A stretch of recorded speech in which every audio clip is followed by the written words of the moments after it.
Sa panahon ngayon kapag mahirap ka, mahirap lumaban.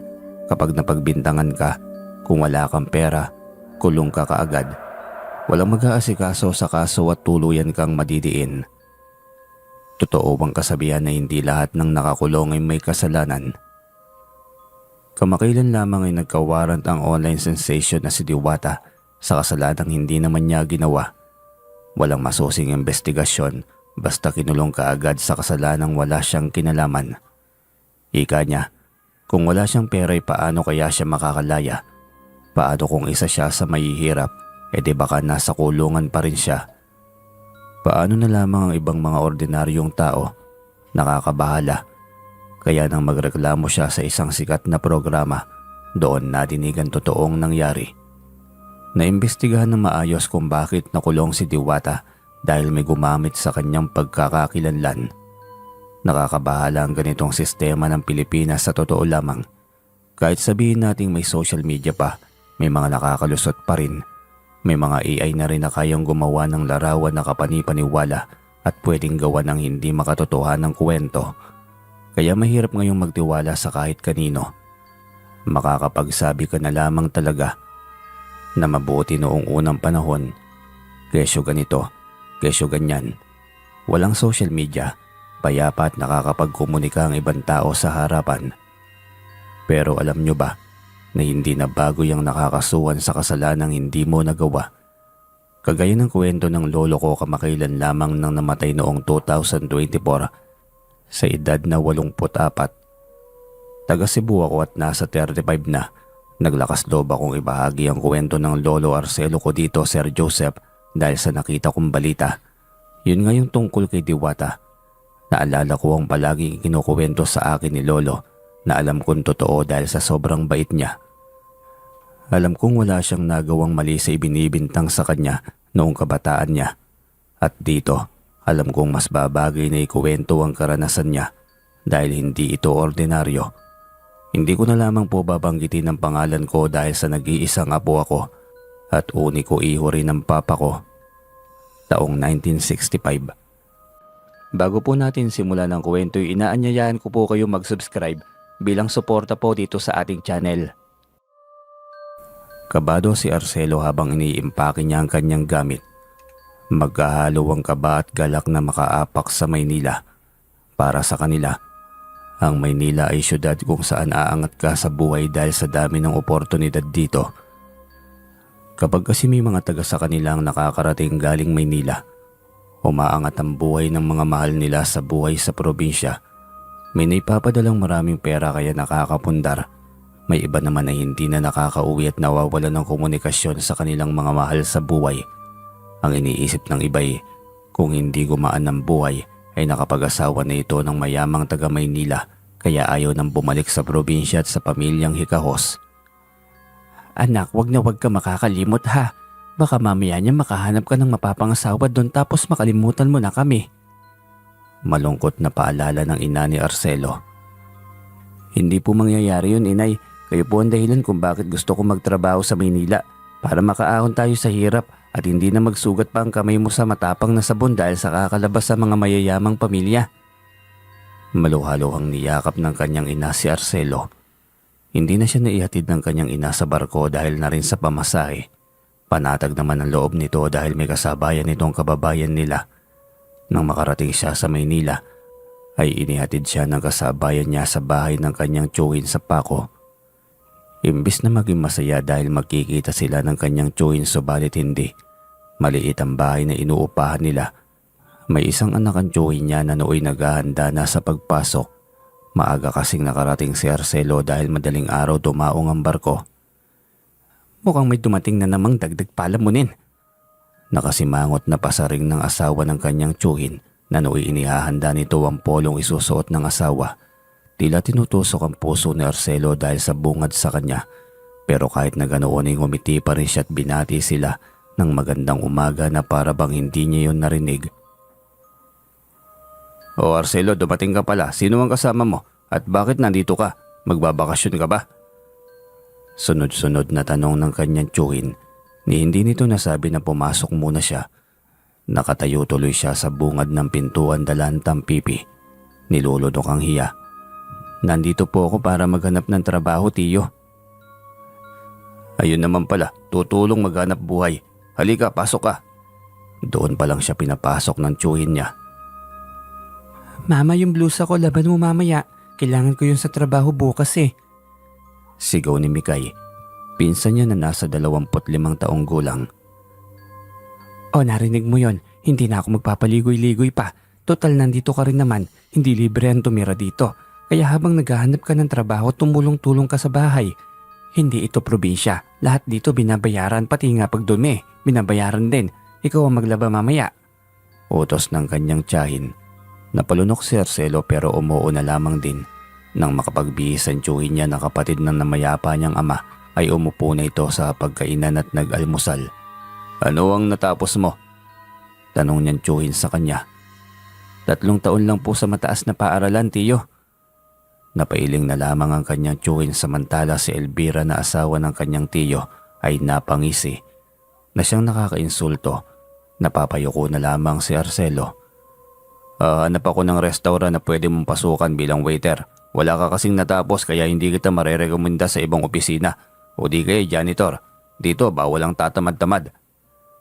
Kahit nakakainsulto man pakinggan pero masaya pa rin si Arcelo dahil kahit papaano'y magkakatrabaho na siya. Salamat ho. Nakakalungkot kung totoosin ang trato nila sa kanya. Pero itinatak ng kanyang ina sa isipan niya na trabaho ang ipinunta niya ron. Basta kung ano man ang maririnig mo, baliwalain mo na lang yon. Isipin mo yung makakaipon ka. Pangaral sa kanya ng inay bago pa siya makaalis. Kaya ganun na lamang talaga siya nitong paalalahanan kasi alam nito ang ugali ng kanyang tiyuhin at ang pamilya nito. Mata pobre. Ni kamustahin ng kanyang tatay ay wala. Nang mamatay ang kanyang amay nagpadala sila ng sulat sa mga ito ngunit hindi sila dumating sa Cebu. Nagpadala lamang sila ng sulat ng pakikiramay at ang dahilan nila ay abala sila sa hanap buhay. Masakit isipin ang realidad na kapag mahirap ka, kahit kapatid mo pang nakakaangat ay hindi ka lilingunin.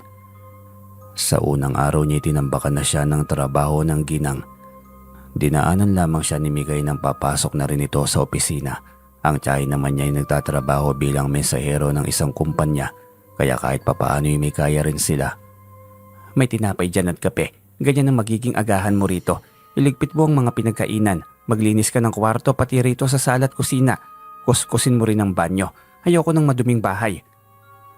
At oo nga pala, walang bakanting kwarto rito kaya dito ka sa sala matutulog. Panay lamang ng tango si Arcelo. Kahit Cebuano siya'y sinusubukan niyang magsalita ng Tagalog kahit matigas ang pagkakabigkas niya. Imbis na makapagpahinga siya sa araw ng biyahe sa barko, ay naglinis siya sa buong bahay.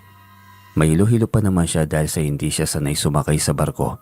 Mabuti na lamang at nasanay siya sa pag-aasikaso ng bahay dahil sa pagtulong-tulong sa kanyang ina, maging sa pagsasaka kaya hindi niya alintana ang pagod.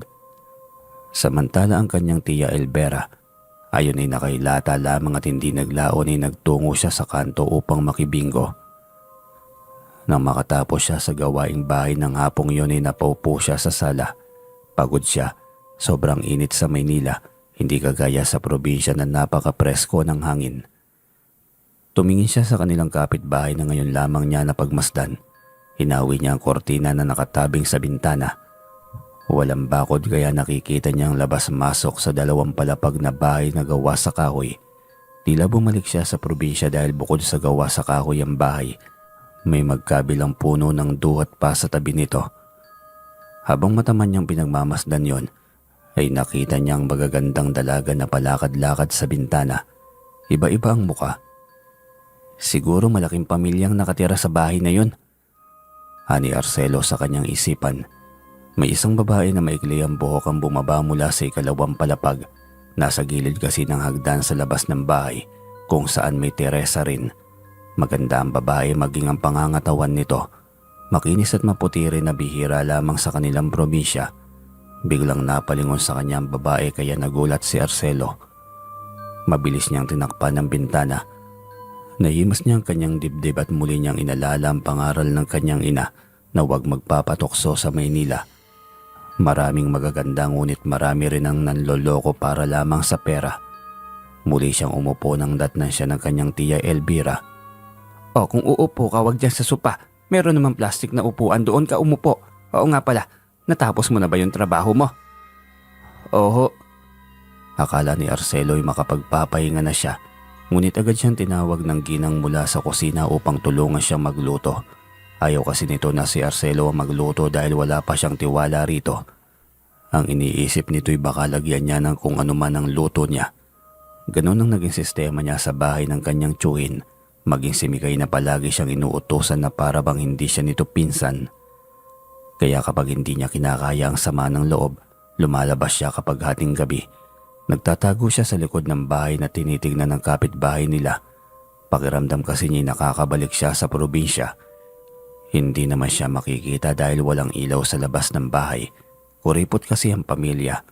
Minsan ay naiiyak siya lalo na kapag nakikita niya ang mga alitap-tap sa duwat. Kapag sigurado na siyang wala ng tao, lumalapit siya sa puno nito.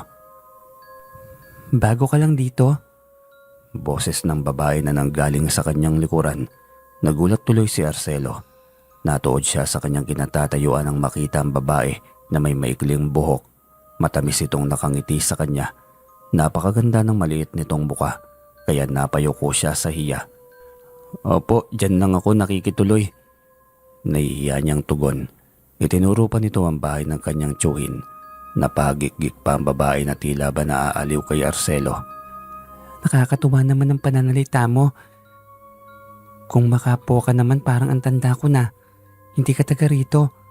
Ako nga pala si Maisa. Ikaw, anong pangalan mo?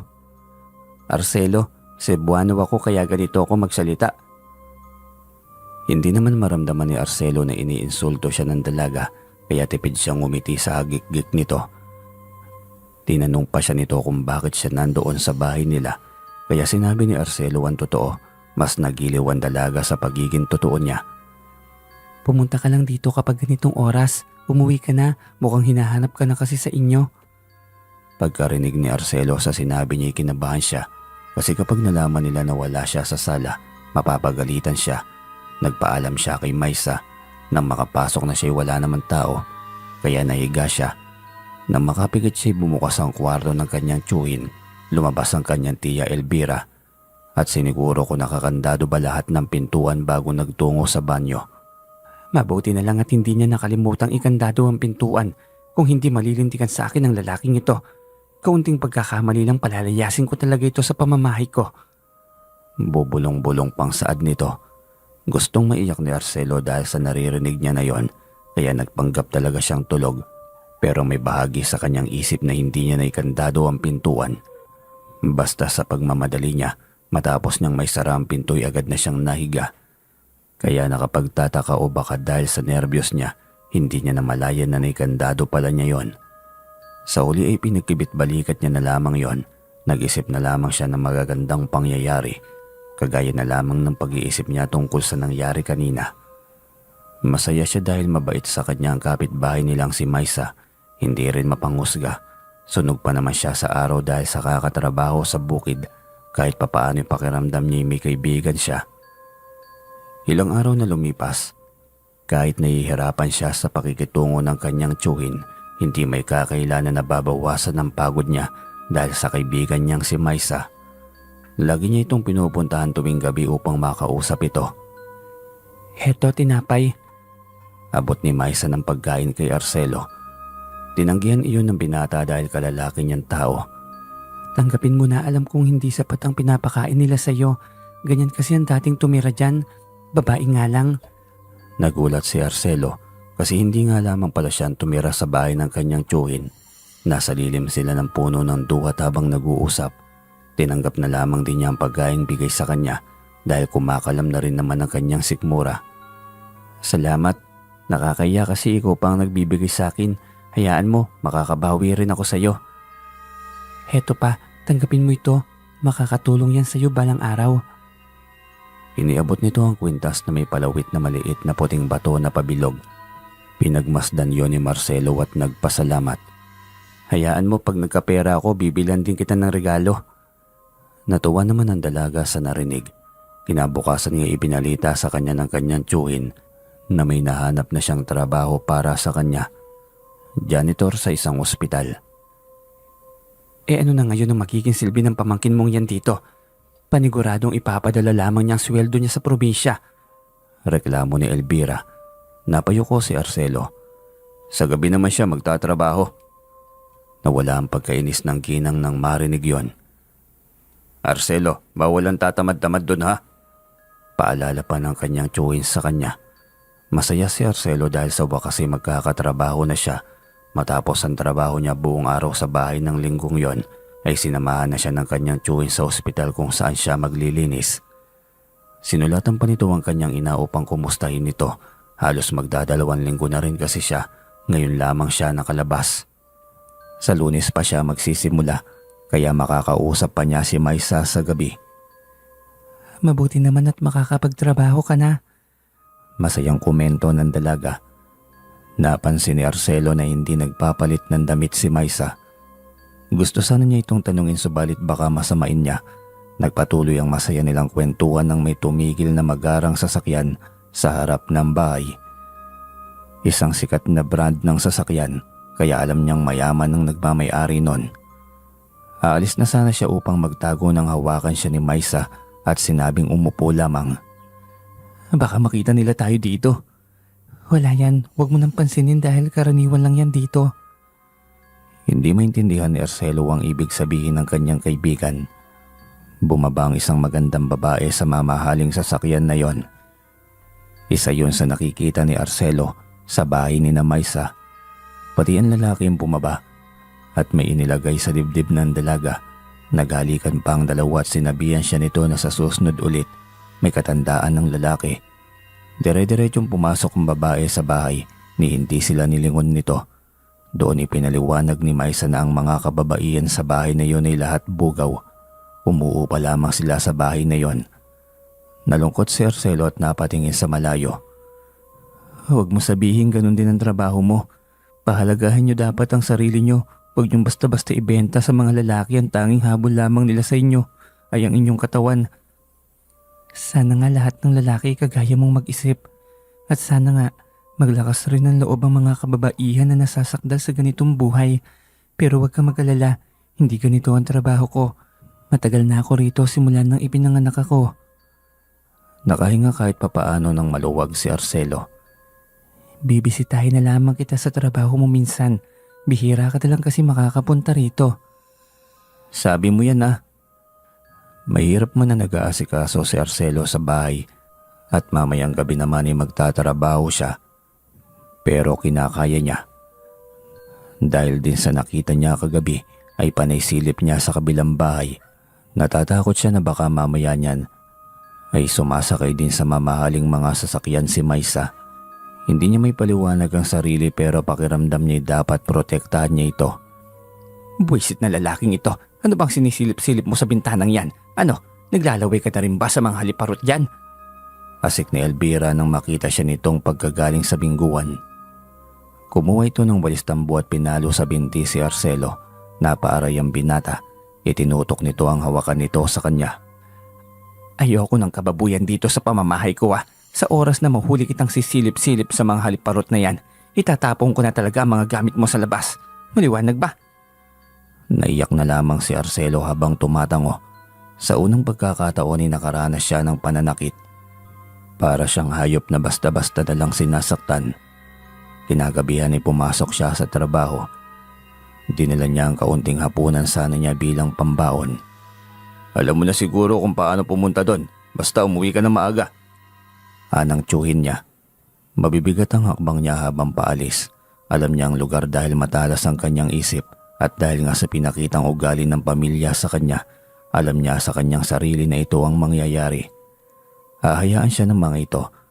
Nahawakan tuloy niya ang kwintas na ibinigay sa kanya ni Maisa para lang maramdaman na may kakampi siya. Naglakad siya patungo sa ospital dahil sa hindi naman siya binigyan ng pamasahe ng tsuhin niya at ang kaunting pera na dala niya galing sa probinsya ay pinambayad niya sa pagpapadala ng sulat. Lakad takbo siya hanggang sa makarating siya. Sa unang gabi niya itinuro sa kanya ni Mang Ricardo ang mga lilinisin. Si Mang Ricardo ang nakatoka sa umaga at matagal na sa trabaho. Hindi man naging mahirap sa kanya ang trabaho Bagamat hindi siya pinapansin ng mga nurse o ibang mga empleyado roon, subalit mas komportable siya ron. Walang tatawag-tawag sa pangalan niya, walang masyadong utos ng utos, kung meron man ibihira lamang. Mahaba ang gabi at malaki ang lilinisin niya, pero dahil sa bilis niyang magtrabaho, nagkaroon siya ng oras para makaidlip pa. 6:00 ng umaga ang labas niya at ngayon uuwi na siya.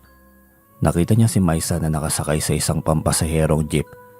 Kumakaway sa kanya kaya napangiti siya. Tila nawala ang pagod niya. Tumakbo siya pauwi at nakitang may mga kapulisan sa kanilang kapitbahay. Nandoon ang mamahaling sasakyan na kulay asul. Iniimbestigahan ng mga kapulisan. Nakiusisa siya at nalaman na maging ang mga magagandang babae ay nawawala. Ayon sa narinig niya, natagpuan ng bangkay na nagmamay-ari sa sasakyan sa tulay. Ang babae na lagi nitong inilalabas ay nawala rin pero hindi nito dinala ang mga gamit. "Psst! Umuwi ka na! Huwag ka rito!" Saway ng kanyang tiyuhin na nandidilat pa. Mabilis siyang napatakbo sa bahay. Nasaan ang magaling mong tiyuhin? Nasa bahay ba ng mga haliparot na yon? Nakikiusisa ba? Bungad sa kanya ng tiya Elvira niya.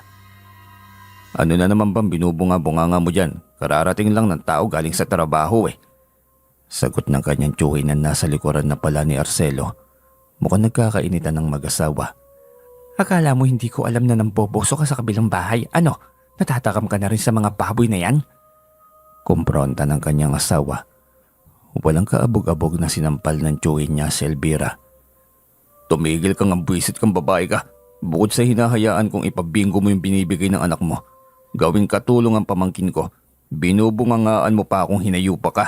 Pati sa kama wala ka na nga rin silbi dahil sa nangungulubot mo ng katawan." Narinig ni Myla ang sinabi ng ama. Imbis na awatin ito ang kanyang tatay ay nagalit pa ito sa kanyang ina. Ang ordinaryo sanang umaga ng pamilya ay basta-basta na lamang nabuwag, lalo na nang mag-impake ang anak nila upang umalis na sa magulo nilang bahay. Natahimik ang ginang at tila umatras ang tapang dahil sa ginawa ng kanyang asawa. Dahil sa takot ni Arcelo ay nag-asikaso na rin siya. "Arcelo, ikaw na mag-asikaso ng agahan at isusuot ko. Hayaan mo munang walang kwentang babae na yan." Anang kanyang tiyuhin. Nagulong sa kwarto ang ginang. Kahit puyat na puyat ay inayos pa rin ni Arcelo ang bahay. Nang magtatanghali na siya namang labas ng kanyang tiya Elvira. Masama ang tingin niya sa kanya. Pinaginitan siya nito at pinagsasaktan. Hindi naman makalaban si Arcelo dahil baka ipagtatapon nito ang mga gamit sa labas. Pagkatapos siyang paginitan ng ginang ilumabas na ito ng bahay upang isugal ang natitira nitong pera mula kay Myla. Kinatulugan nito ang pag-iyak habang iniinda ang sakit ng katawan. 5:00 na nang magising siya. Gutom na gutom siya. Naghahanap siya ng pagkain pero wala siyang mahanap. May kumatok sa kanyang pintuan at hindi na sana niya bubuksan nang makilala niya ang boses ni Maisa. Pagkabukas ay agad niyang hinila sa likod bahay ang dalaga. Ano bang nangyayari sa iyo? Teka, bakit may mga pasaka sa braso? At bakit namamaga ang mata mo? Alalang tanong ni Maisa. "Dito ka na muna, baka makita ka ni Tia." Hindi na siya tinanong ng dalaga dahil mukhang alam na niya ang nangyayari. Iniabot niya rito ang supot ng pagkain. "Binili ko yan kanina, kainin mo." Hindi na nahiya pa si Arcelo dahil baka kanina pang umaga siya hindi kumakain. Pero nagulat siya nang makita ang itim na kanin. "Ganyan ang kanin dito sa Maynila pero hindi yan sira." Ani Maisa nang mapansin ang pag-aalangan ni Arcelo dahil doon ay kinain ng binata maging ang ulam na manok. Sarap na sarap siya. Ngayon lamang siya nakakain ng ganung pagkain sa tanang buhay niya. Hindi pangkaraniwan ang lasa ng kanin na para bang may timpla na ito ng maluto. Nagpasalamat siya sa dalaga sa tulong nito. "Ang mga taong mapang-abuso at mapanakit ay may kalalagyan din." Saad pa ni Maisa. Tinanong ni Arcelo kung sino bang nawawalang babae na nakatira sa kanila. "Hindi siya nawawala. Nakalaya lang siya mula sa mapanakit na tao at mundo. Nasa lugar na siya kung saan pinapahalaga ng pagiging babae niya." Makahulog ang sagot ni Maisa. Bagamat hindi maintindihan yon ni Arcelo, subalit hinayaan niya na lang ito. Nagpaalam naman ang dalaga ng masiguro na nakakain na ang kaibigan. Alas 5 na nang dumating ang kanyang tiyuhin, nakita nito ang pasa ni Arcelo. Ngunit hindi niya ito tinanong. May dala itong pagkain pagkatapos ibinigyan ng kaunting pera si Arcelo. Ibili mo yan ng tinapay, bahala na yung babaeng yon sa buhay niya, total may pera naman siya. Pagkatapos sabihin yun ng kanyang tiyuhin ay nagtungo na ito sa kabilang bahay. Sinilip siya ni Arcelo at nakita na may tinatawag itong babae. Lumabas ang babae na may mahabang buhok. Nakahinga ng maluwag ang binata nang makitang hindi si Maisa ang kinukursa na dahan nito dahil kung tutuusin si Maisa talaga ang pinakamaganda sa kanila. Doon na siya naniwala na hindi talaga trabaho ng kaibigan niya ang paglalako ng katawan. Nagulat siya nang makita na sinusugod ng Tia Elvira niya ang tiyuhin niya at ang babae nito. Bago pa man lumaki ang gulo ay nag-ayos na si Arcelo upang pumasok sa trabaho. Ayaw niyang siya naman ang mapaginitan ulit ng ginang. Sa trabaho nilapitan siya ni Mang Ricardo. Maswerte ka, bata. May protection ka. Tinapik pa siya nito sa balikat bago umalis dahil tapos na ang kanyang trabaho. Naisip ni Arcelo na baka tinutukoy nito yung kwintas na bigay sa kanya ni Maisa. Iyon din kasi ang sabi niya tungkol sa ibinigay nitong kwintas. Hindi niya nagamit ang pera dahil buong gabi siyang hindi nakaramdam ng pagod. Maging ang pananakit ng kanyang katawan ay nawala na rin. Nagtataka siya kung paanong nangyari yon. Ngunit ang posibleng kasagutan lang niya isa na yung katawan niya sa trabahong kalabaw. Hindi rin siya nakakaramdam ng puyat kahit na sabihin na ilang oras lang ang naitulog niya. Ang mga pasa niya ay naglalaho na rin. Napapangiti siya habang tinitingnan niyo sa salamin sa banyo. Kahit nahihirapan siya pikit mata niyang tinitiis ang araw-araw na pag-aaway ng mag-asawa at sa bandang huli ay siya ang napag-iinitan ng ginang. Ang galit ng Tia Elvira niya sa kanyang tiyuhin ay sa kanya nito ibinubuhos.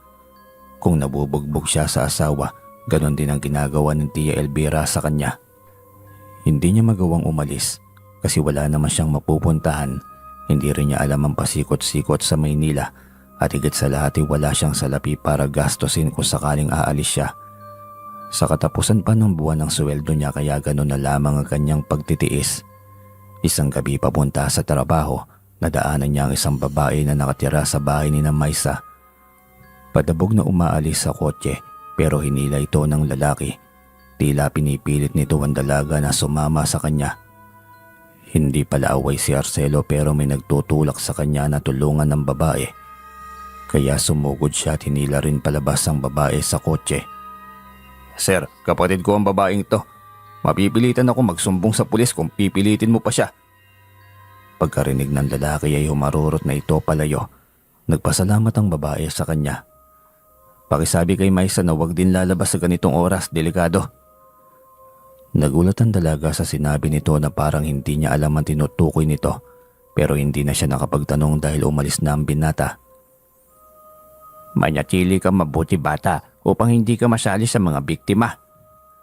Ani Mang Ricardo habang naghahanda ulit sa pag-alis niya. Napapansin ko lang may mga bagay kang sinasabi na hindi ko maintindihan. Ganon talaga, hindi mo talaga maiintindihan dahil ayaw ipaalam.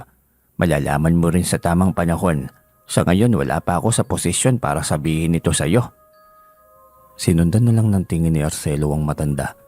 10:00 ng gabi habang naglalampaso siya ng sahig, may mga paa na lumapit sa kanya. Pagtingala niya nakatayo na sa harap niya ang dalaga. Malawak na napangiti si Arcelo. Hindi niya inaasahan na darating doon si Maisa. Teka, ba't nandito ka? May binisita lamang ako ditong kakilala. Oo nga pala, may inilagay ako sa mga gamit mo. Pagkain mo. Sige na, aalis na ako. Magsasalita pa sana si Arcelo kaso'y tumalikod na ang dalaga na tila ba nagmamadali. Sinundan niya ng tanawang dalaga. May ilang nurse na nagtatakan nakatingin sa kanya kaya agad na bumalik sa trabaho ang binata. Sa isip niya ay nagugulat lang sila kung bakit may magandang dalaga ang bumibisita sa kanya lalo na iniwanan siya ng pagkain. Sino ba naman ang magkakagusto sa kanya? Sunog sa araw ang balat. Nakakaloka na ha, parang timang. Dinig pa niyang pasaring ng isang nurse na lumapit sa kasamahan niya. May hinapang nagtawanan ng dalawa. Hinayaan na lamang sila ni Arcelo. Nang magpapahinga na siya'y masaya niyang binuksan ang taguan niya ng gamit. At totoo nga, may iniwang pagkain si Maisa. At kagaya ng dati ay itim na kanin ulit yun at karne. Takam na takam siya ng kainin nito. Akala niya hindi na siya makakatikim muli ng ganon. Naibsan ng gutom at pagod niya.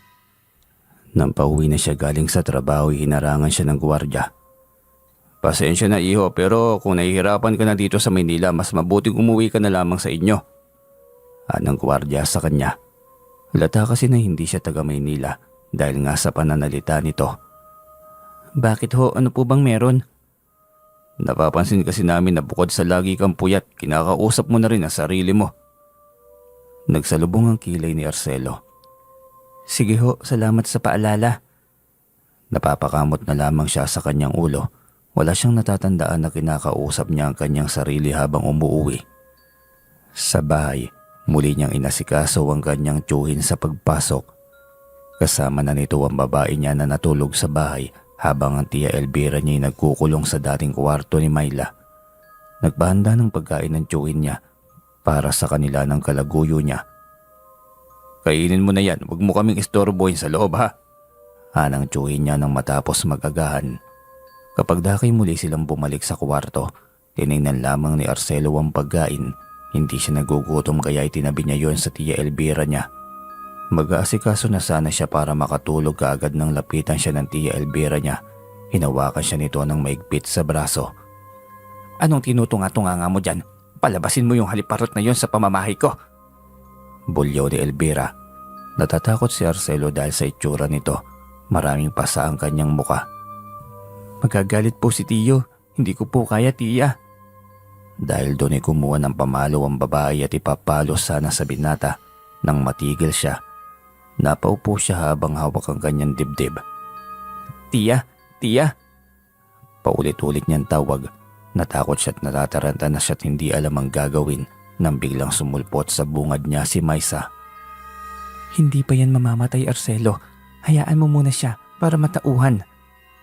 Tulungan mo ko, dalhin natin siya sa ospital. Lumapit si Maisa sa kanya, tinakay sa sopa ang binata. Kapag daki pinahiga siya nito, hindi niya alam pero kalmado siyang sumusunod sa dalaga. Pumikit ka. Utos ng dalaga. Pagkapikit ni Arcelo ay tila nawala lahat ng bigat sa kanyang dibdib. Pagdilat niya nakita niya si Maisa na matamis na nakangiti sa kanya. Magarbo ang kasuotan nito na para bang dadalo sa isang pagdiriwang. Lumabas sila ng bahay at nagtungo sila sa puno ng duwat. Nakatingin lamang si Arcelo sa dalaga. Hindi na maikli ang buhok nito. Nakapagpalit na rin siya ng damit. Heto ang tahanan ko. Ni Maisa. Ibinaling ni Arcelo ang tingin sa puno ng duwat ngunit ganun na lamang ang pagkamangha niya. Ang dalawang puno ng duwat ay naging ginto na may arko. Sa loob nito ay tila isang malaking kaharian na puno ng ginto't kayamanan. Walang lumabas ni isang salita sa kanyang bibig sa sobrang pagkamangha. Iginiya siya ng dalaga papasok. Bahagyang nagsalubong ang kanyang kilay nang makita ang maraming nagagandahang babae. Ang isa rito ay ang nawawalang babae na sumasama sa nakakotseng magara na sasakyan at ang ilan ay mga nakapaskil sa kalsada ng mga nawawalang babae. Naganda kami ng kaunting salo-salo para sa pagbisita mo sa munting paraiso namin. Ni Maisa, isang mahabang lamesa ang tumambad sa kanyang harapan. Ang mga babae ay malawak na napapangiti. Nilapitan siya ng mga tuo upang makaupo. Napalunok si Arcelo. Masasarap ang pagkain na nakatambad sa kanya. Subalit kapansin-pansin ang itim na kanin na kagaya ng dinadala sa kanya ng dalaga. May naalala siyang bigla noon sa probinsya nila, ang tungkol sa mga engkanto, pero hindi niya makontrol ang sarili niya. Nang kumain na sila'y kumain din siya. Nakangiti siya sa panlabas subalit nagsusumigaw ang kanyang isipan na huwag kumain. Nakadepende sa amin kung pwede kang umalis o hindi sa lugar namin, kaya huwag kang matakot kumain. Ni Maisa na parabang nababasa nito ang nilalaman ng kanyang isipan. Sa kabila ng pag-aagam-agam niya, kumain pa rin siya. Nagkaroon pa ng masayang sayawan. Walang katapusang sayang ginanap sa mayuwagang lugar ng kaibigan ni Arcelo. May mga alak din doon na ngayon lamang natikman din ni Arcelo. Nagpakalasing siya hanggang sa tuluyan siyang makatulog. Nagising na lamang siyang nasa ospital. May benda ang kanyang ulo. Nagtaka siya kung bakit siya nandon. Dahil nagkaroon na siya ng malay, may mga pumasok na pulis. Ininteroga siya ng mga ito kung sinasaktan ba siya ng kanyang tiyahin. Opo, lagi po kapag nagagalit siya kay Tiyo. Nagpatango-tango ang 2 pulis na nagtatanong. May ilan pa silang katanungan na hindi na masyadong importante. Ano po bang nangyari? Takantanong niya nang may sulat ang mga sagot sa tanong ng mga pulis. Tinanong pa nila ito kung anong huli niyang naaalala. Sinasaktan niya po ako pagkatapos biglang nanikip ang dibdib niya at siyang dating naman ng kapitbahay naming si Maisa. Pagkatapos nun pinatulog niya ako. Sinabihan siya ng mga pulis na sa presinto na siya magpaliwanag ng iba pang detalye kapag gumaling na siya. Nakalaboso si Arcelo sa kasong hindi niya ginawa at ang masaklap pa idiniin siya ng sariling tiyuhin. Pinuntahan din siya ni Myla sa selda at pinagmumura. Hindi na nakapila si Arcelo sapagkat bukod sa wala siyang pera, hindi rin maintindihan ng kanyang kwento. Lagi nitong binabanggit ang kaibigan nitong si Maisa na nakatira sa kabilang bahay, subalit wala ro nagngangalang Maisa doon.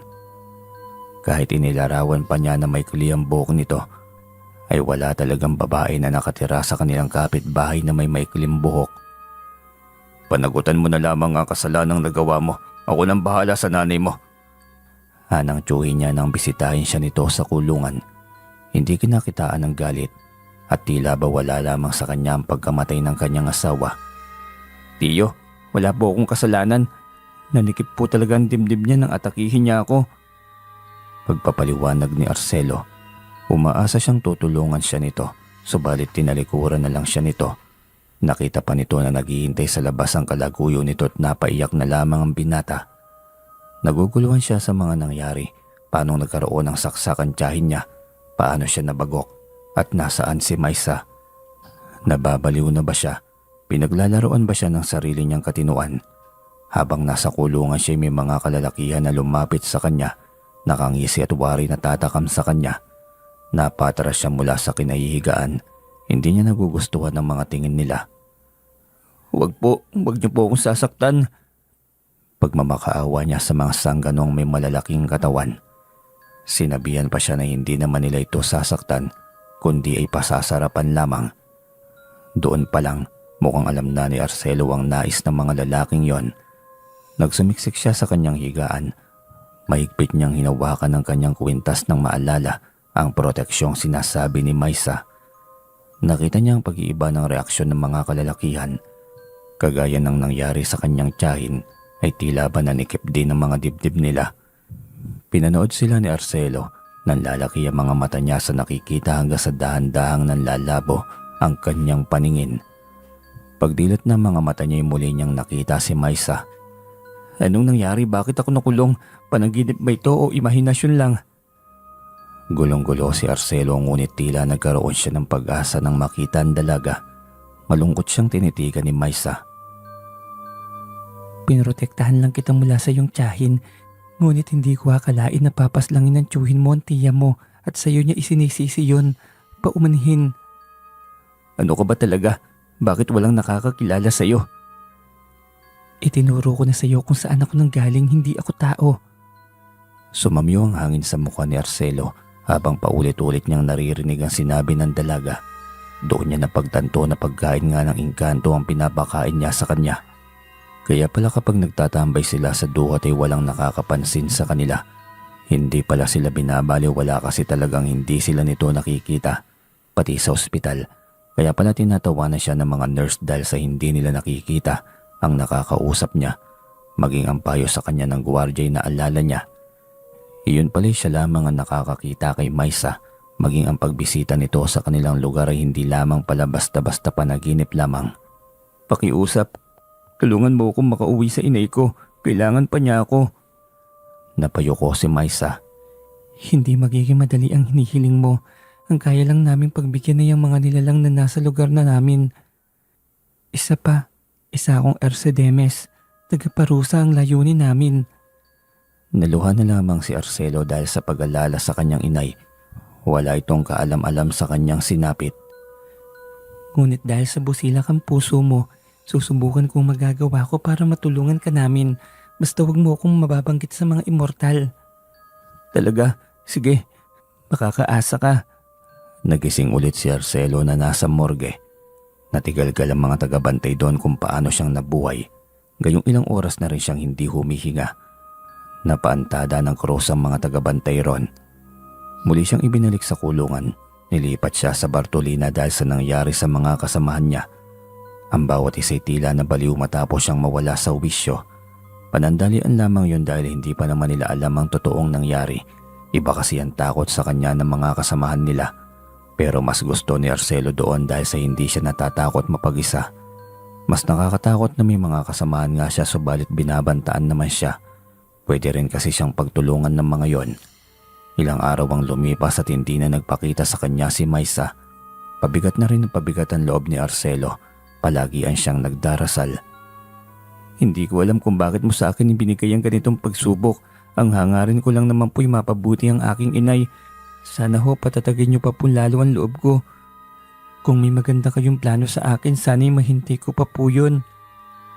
Umagulgol na siya at pakiramdam niya'y masisiraan na siya ng bait. Subalit sa tuwin ay naiisip niya ang kanyang ina. Ayaw niyang mamatay na lang basta-basta na hindi nakikita ang mahal niyang ina. Lalo na't ayaw niyang maglaho basta-basta na hindi nalalaman ng kanyang ina ang kanyang kalagayan. Halos mamatay-matay na rin siya sa gutom dahil sa hindi sapat na nakakain niya. Ilang araw pa lamang siya ron ay nangayayat na siyang masyado.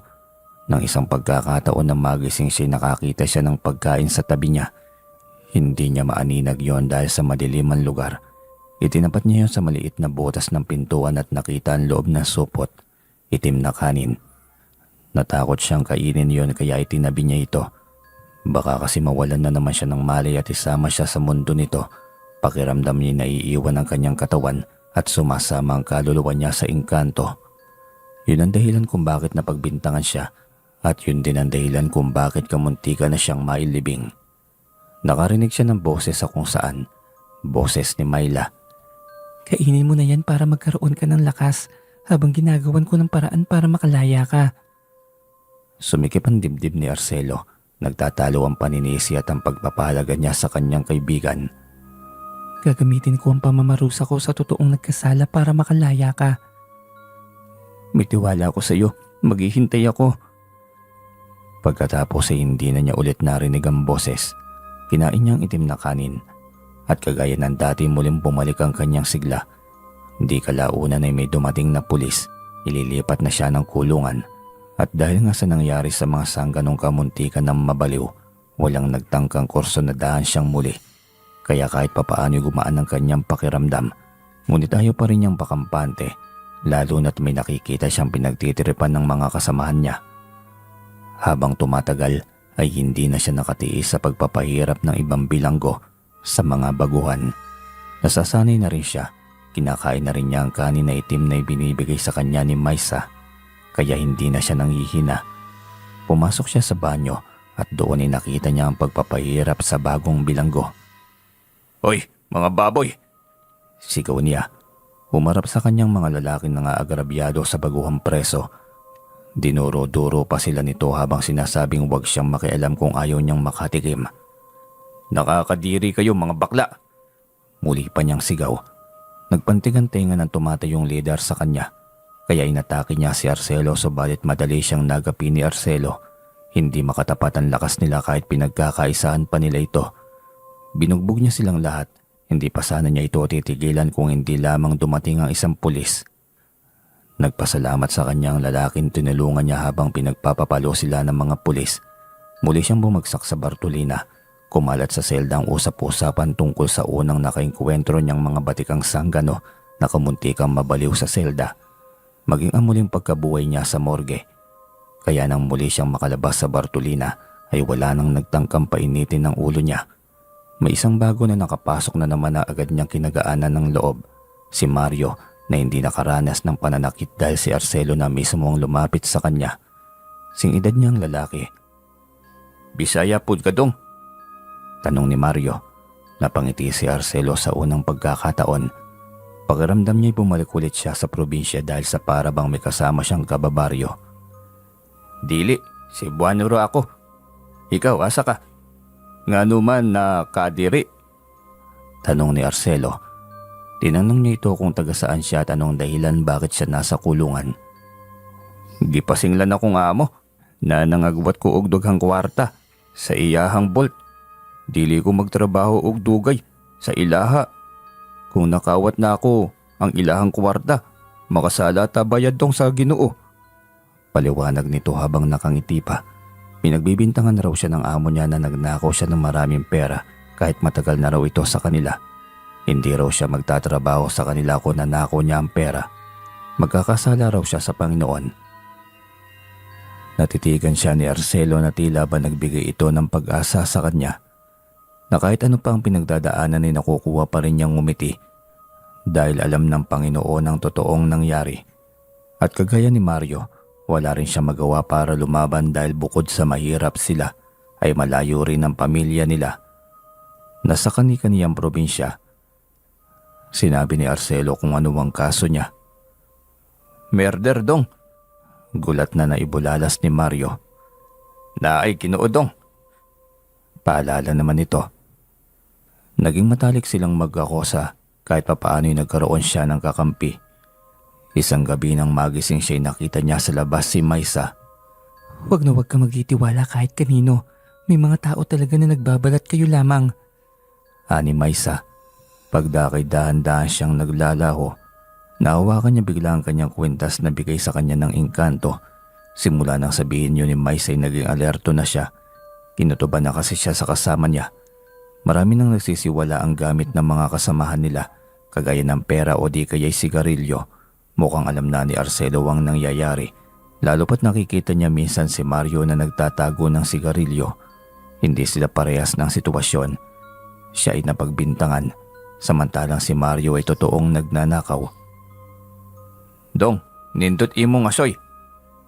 Tanong ni Mario sa kwintas ni Arcelo. Nagpasalamat lamang si Arcelo, pero alam niyang may plano ang kakosa niya sa kwintas niya. Habang nagsasalita pa rin si Mario ay may mga lumalapit sa kanila. Nagbigay galang pa sila kay Arcelo at kinausap ito ng maayos. Sinabi nila kaagad ng diretsuhan na kinuha ni Mario ang ibang sigarilyo at pera nila. Agad na umalma si Mario na wala siyang kinukuha. Pinagbibintangan lamang daw siya. Itinuro pa niya si Arcelo bilang panakot sa kanila. Kaya ang ginawa ni Arcelo ay tumayo ito at kinausap ng pribado ang mga nambibintang. Nagsitanguan naman sila pagkatapos ay umalis na. Tuwang-tuwa si Mario nang mabugaw ng kaibigan niya mga nambibintang sa kanya. Salamat, dayo talaga kita. Ani Mario na inakbayan pa ang kaibigan. Sisiga-siga na si Mario dahil sa takot nila kay Arcelo. At naiinis doon ang binata. Kinagabihan nga sa kasarapan ng tulog ni Arcelo, muling nagpakita sa kanya si Maisa. Huwag na huwag mo nga hayaan na mawala ang kwintas na bigay ko dahil iyan ang nag-uugnay sa atin upang magkaroon ako ng koneksyon sa tiyuhin mo. Payo pa ni Maisa. Kinakain ko pa rin ang kanin na ibinibigay mo. Hindi ba yun yung nag-uugnay sa atin? Umiling si Maisa. Ang kaning itim ay nag-uugnay sa mundo namin kaya pwede kang manatili doon at kung hindi naman ito'y magiging lakas mo sa iyong mundo. Naintindihan ni Arcelo ang lahat. Nagising na lamang siya na hinahawakan ni Mario ang kanyang kwintas. Nagulat pa ang lalaki nang dumilat si Arcelo. Anong ginagawa mo? Kalmadong tanong nito, pero natantunan niya ang tamang hinala niya at ang babala ni Maisa. Ngumiti ng pagkalawak-lawak si Mario pagkatapos ay mahinang tumawa. Ano kasi, nakausli sa damit mo ang kwintas mo kaya pinagmamasdan ko lang. Maganda siya. Hindi nagsalita si Arcelo. Tinitigan lamang niya si Mario. Sige dong, matutulog na ako dong. Paalam nito na halatang dahilan lamang upang maiwasan ang pagkailang sa pagkahuli sa kanya. Kinabukasan ngay halos hindi na niya pinapansin si Mario. Lumayo na ang loob niya rito pagkatapos pagtangkaan ng kanyang kwintas. Alam na niya na hindi mapagkakatiwalaan ng lalaki. Subalit hinahayaan niya lamang itong dumikit sa kanya. Alam rin kasi ni Mario na sa oras na malayo siya kay Arcelo, panigurado na bubugbugin siya ng mga kakosa nila. Pagkatapos nilang kumain ay ipinatawag si Arcelo. Kailangan ko bang sumama sa iyo? Tanong ni Mario, umaasa na isasama siya nito. Hindi, dito ka lang. Nagtataka siya kung ano ang dahilan kung bakit siya ipinatawag, gayong hindi tungkol sa bisita ang dahilan. Sumama siya sa pulis. Walang magngingimi na lumapit sa akin, babalik si Arcelo at magagalit yon kapag dinampian niyo ako ng kamay. Babala ni Mario sa mga kasamahan nila habang nanlalaki ang mga mata nito. Masama ang tingin sa kanya ng ibang bilanggo na para bang gusto nilang lamukusin ito sa pagmumuka. Sa tanggapan ng interogasyon, hindi ko alam kung nabalitaan mo na ito na patuloy ang pagkawala ng ibang kababaihan, pero may sinabi ka noon na nakita mo ang ilang kababaihan na nawawala, kasama ang sinasabi mong maysa na may maikling buhok. Paunang saad ng investigador. Napalunok si Arcelo. Saan mo sila nakita at saan mo talaga nakasama ang babaeng may maikling buhok? Kung noon, mailap at laging takot si Arcelo sa mga taga Maynila, ngayon hindi na. Maingat siyang sumagot kahit matitigas ang bigkas ng mga pananagalog niya. Siguro dahil sa palagi ang pananakit sa akin ng tiyahin ko at sa pagkabagok ko ng hindi ko na malaya na dahilan. Akala ko nakita ko na sila. Akala ko may maikling buhok ang nakatira sa kabilang bahay. Sa tindi ng pagkabagok ng ulo ko, gumawa na ng eksena ang imahinasyon ko. Yung mga babaeng sinasabi kong nawawala ay nadaanan ko lamang ang mga larawan nila na nakapaskil sa mga poste. Kaya siguro nasali sila sa imahinasyon ko. Nagtagis ang bagang ng investigador na wari ay gustong hampasin ng binata. Pinaglololoko mo ba ako? May ilan ngang nakatira sa kapitbahay nyo na nakakita sa babaeng may maikli ang buhok. Natahimik si Arcelo. Paanong may ibang nakakakita sa kaibigan niya? Bakit nyo ba tinatanong sa akin yan? Ang dapat itanong nyo sa akin ay yan tungkol sa kaso ko. Yun ang imbestigahan nyo. Kung ako nga ba talaga ang nakapas lang o ang tiyuhin ko na may kaluguyo. Nagsalubong ang kilay ng investigador. Bakit hindi mo sinabi yan sa husgado? Kumuha ka ng abogado mo at hayaan mo siyang ipagtanggol ka. Nandito lang ako upang itanong sa iyo ang mga nawawalang kababaihan. Dahil kamakailan lamang ay may namatay na namang bago. Si Asonta Rosario. Isa pa, natagpo ang patay sa iisang lugar ang mga bangkay ng mga babaeng nawawala. Hindi nabubulok ang kanilang mga katawan. Ibig sabihin, bago lamang ang pagkamatay nila. Nagulat si Arcelo sa nalaman paanong namatay ang mga kababaihan na nakita niya ang mga ito sa lugar ni na Maysa. Nag-isip siya ng sandali. Naalala niya na kapag nakakapunta siya sa kanilang lugar, naiiwan ang katawang lupa niya, kaya nga inakalang patay na siya. May masasabi ka ba tungkol doon? Kung may mga nawawala man, wala na akong alam doon. Ang tungkol sa asunta na sinasabi mo, yan mismo ang kalaguyo ng tiyuhin ko. Bago atakihin ng tiyahin ko, nandoon na sa bahay ang dalawa, nagkukulong sa kwarto. Huminga ng malalim ang investigador at isinulat ang lahat ng nakuwang salaysay ni Arcelo. Mukhang konektado ang kaso na ito sa inyong magtiyuhin. Kung totoo man niyang sinasabi mo, ipapakuha ka namin ng abogado mo upang masuri ulit ang kaso. Anang investigador. Bumalik ang pag-asang akala niya nakatulog na. Mukhang makakamit na niya ang kanyang hustisya. At dahil nga mukhang nakukuha na niya ang sitwasyon kapag nagpupunta siya kina Maysa, hiniling na lamang nito na magpakita ang babae sa kanyang panaginip upang makausap siya. Hinimas niya ang kanyang kwintas at hindi nga siya nabigo. Muli nga niyang nakita sa panaginip si Maysa. Anong nangyayari sa mga kababaihan na napunta sa mundo mo? Walang paligoy-ligoy niyang tanong. Ang pagkamatay nila'y dulot ng mga kalalakihang nananakit. Isinasama ko lang sila. Matagal na silang patay bago pa man nakita ang katawan nila. Yung iba ay tinatapon sa kung saan lang. May nasunog at may nalason. Ang nakita nilang mga bangkay ay katawan ng puno na saging. Bilang hiling na rin ng mga kababaihan na hindi matagpuan ang katawan nila. Si Tia, nasa mundo niyo rin ba? Hindi siya nararapat doon dahil hindi kaaya-aya ang kanyang ugali. Kaya diretso na siya agad na tinutusta sa ilalim ng lupa. Salamat naman kung ganun dahil mukhang umuusad na ang kaso. Muli siyang nagising. Hindi siya dumilat agad nang marinig niya ang mahihinang boses. Si Mario. Kinakausap nito ang ibang preso. Halata rin na matatas itong managalog kaya naisip ni Arcelo na talagang nilalansilang siya nito. Yung kwintas talaga niyang nagbibigay ng lakas sa kanya. Minsan nga nang tangkain kong kunin sa kanya bigla na lamang siyang nagising. May kakaiba talaga sa kwintas na yon kaya siguro nabuhay din siya ulit. Ani Mario na tila naghahanap ng kasama na makakakuha sa kwintas niya. Kaya nakaisip ng plano si Arcelo. Tanghali sa katirikan ng araw habang nagbubungkal sila ng lupa. Lumayo siya sa mga kasamahan nila. Gamit ang kutsarang naipuslit niya, sinugatan niya ang kanyang hita. Ininda niya ang sakit pero hindi niya inilintana yon. Doon niya ibinaon ang kwintas. Kumuha siya ng kapirasong tela at tinali yon sa kanyang sugat. Muli siyang bumalik na paika-ika sa kanyang mga kasamahan. Nang matapos silang pagtrabahuhin ay naipon sila sa banyo upang maligo. Bawat isa'y palihim na tumitingin sa hubad na katawan ni Arcelo. Lumapit sa kanya si Mario na wari ay sinisiyasat ang kanyang leeg. Sa dong imong asoy? Tanong ni Mario sa kanyang kwintas. Ni hindi nito kinamusta ang sugat niya sa binti. Wala na, napigta siguro bay. Ngano man? Sinabi na lamang nito na naputol ang tali nito kaya nawala. Hindi nakapagsalita si Mario at naligo na rin. Pinasadahan ni Arcelo ng tingin ng mga kasama nila sa banyo at tila nakikiramdam.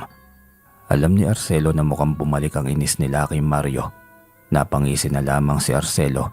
Sa oras na makalabas siya, siguradong kawawa ang peke niyang kaibigan. At kagaya ng sinabi ng investigador, nagkaroon nga siya ng abogado. Isinalaysay niya doon ang buong pangyayari na naalala niya bago mamatay ang tiyahin niya, maging ang pagpunta niya sa Maynila. Isinalaysay niya lahat maliban sa pagtatagpo nila ng landas ni Maisa. Minsan pinayuhan ako ng gwardiya na magpatingin dahil kinakausap ko raw ang sarili ko. Pero sa totoo lang dahil sa naranasan ko sa bahay ng aking tiyahin at tiyuhin, gumagawa na lamang ako na makakausap ko. Bumalatay ang awa sa mukha ng abogado sa narinig na kwento ni Arcelo. At dahil nga sa hindi makapaniwala sa kababalaghan ng abogado, agad siyang naniwala. Mas naniwala kasi ang abogado na dahil sa trauma kaya nararanasan yon ni Arcelo. Gagawin ko ang magagawa ko para matulungan kang makalaya, bata. Huwag niyong tignan ang Maynila bilang nakakataas. Mas masaol pa ang syudad na ito kaysa sa inaakala mo. Saad pa ng abogado. Sa pagbalik niya sa bilangguan, tumakbo si Mario patungo sa kanya. Umiiyak na parang bata. Itinuturo niya ang ibang bilanggo na kinunyatan siya. Alam mo ba na binabalak niya na kunin ang kwintas mo dahil iyon daw ang dahilan kung bakit nabuhay ka at bakit ka malakas? Traidor yan. Hindi totoo yan. Hindi totoo yan, Arcelo. Kontra naman ni Mario, ngunit hindi na sila pinansin ni Arcelo. Naramdaman ni Mario na para bang lumalayo ang loob niya sa kanya. Sumandalang ito sa kanyang higaan. Tinanong siya ni Mario kung sino ang kausap niya sa labas para makuha ulit ang loob ng binata. Wala naman. May niyang tugon, kaya nanahimik na lamang si Mario. Ilang araw lamang ang lumipas, naging usap-usapan na ang kaso niya at kung paanong naging konektado siya sa mga nawawalang kababaihan. Mas lalo tuloy silang natakot sa kanya. Maging si Mario ay dumidistansya na rin, pero wala siyang pakialam. Isang araw lamang ay nagkaroon siya ng bisita. Ang tiyuhin niya, nangangayayat, nangingitim ang sirkulo ng kanyang mga mata.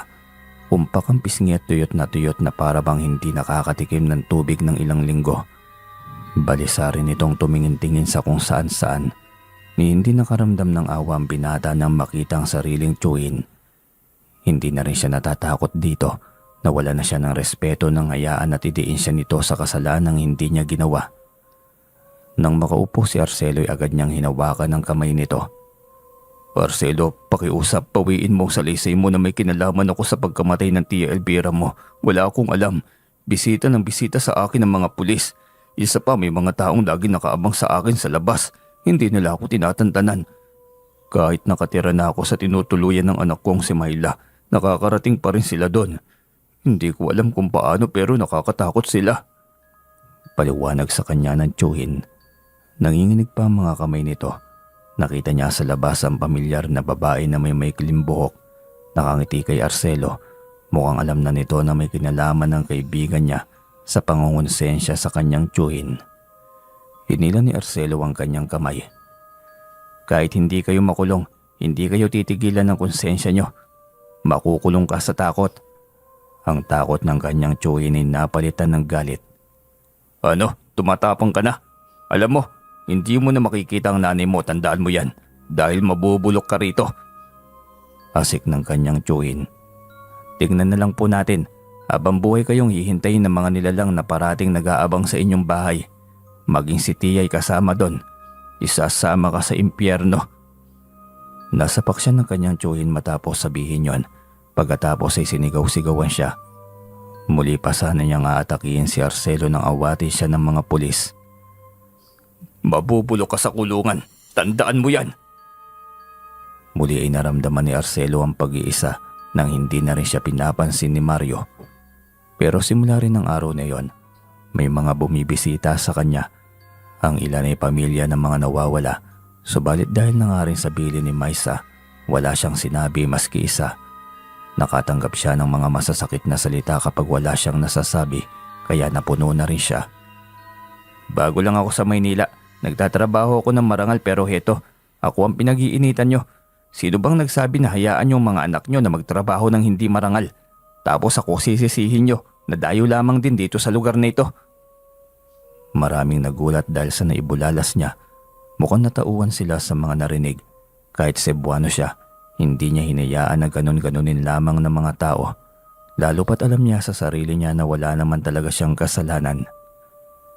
Dahil din sa nangyaring yon, may mga naawa sa kanyang mga kakosa.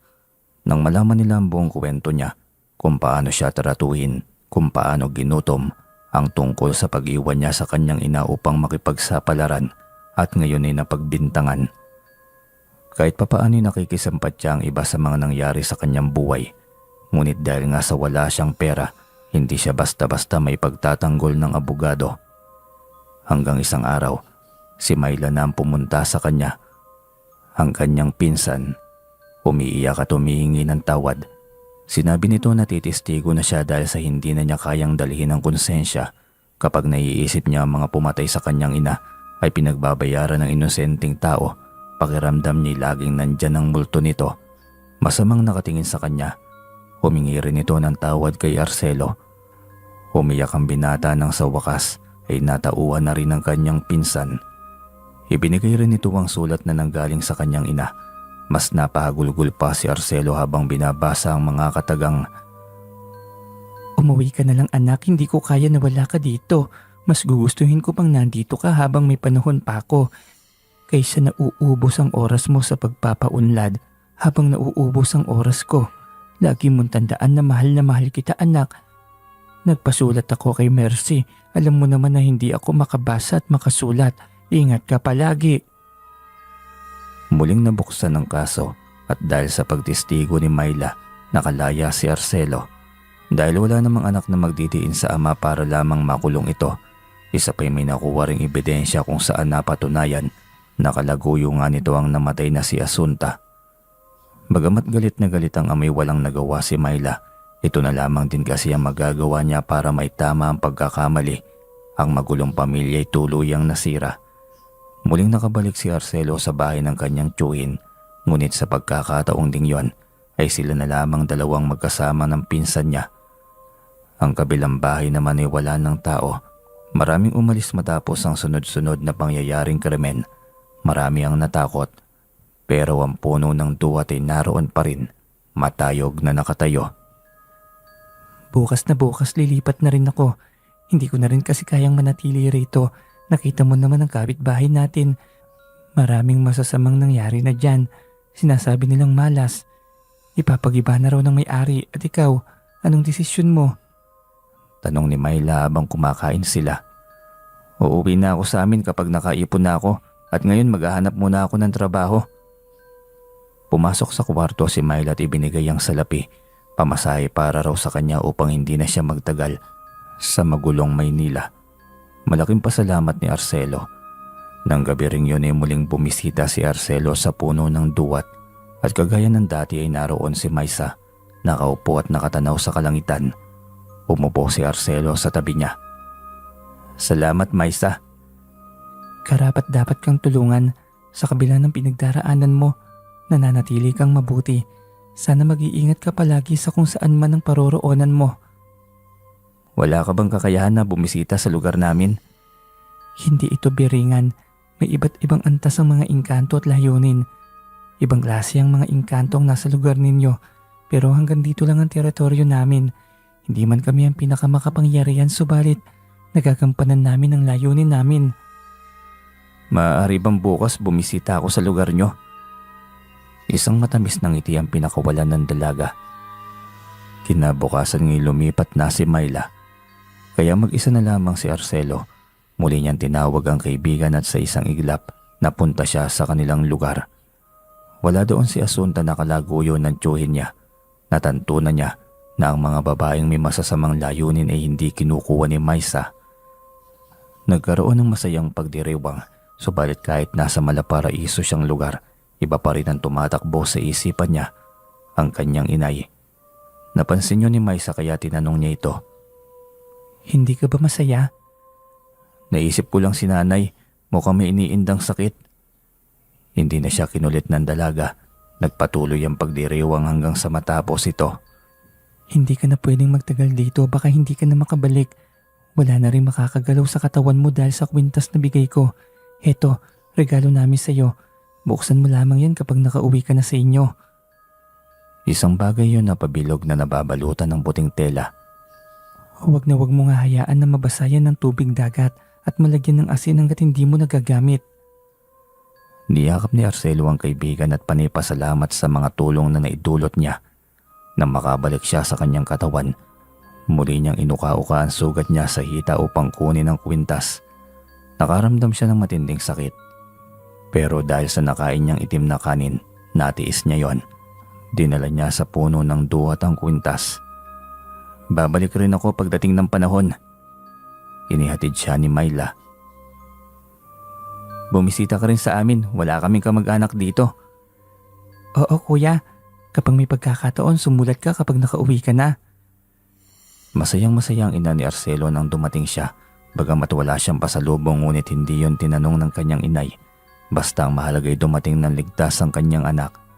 Halata rin na pumayat ang ina niya. Aalagaan ko po kayo, hindi na po ako magpapakalayo-layo. May saya at lungkot na nadarama si Arcelo sa kanyang pag-uwi. Dahil sa hindi na niya makikita ang kaibigan niyang engkanto, bagamat pinagtatawa na sila ng ilang kapitbahay nila kung bakit nag-Maynila pa siya, ngunit wala namang napala, pero hindi na niya yon pinansin pa.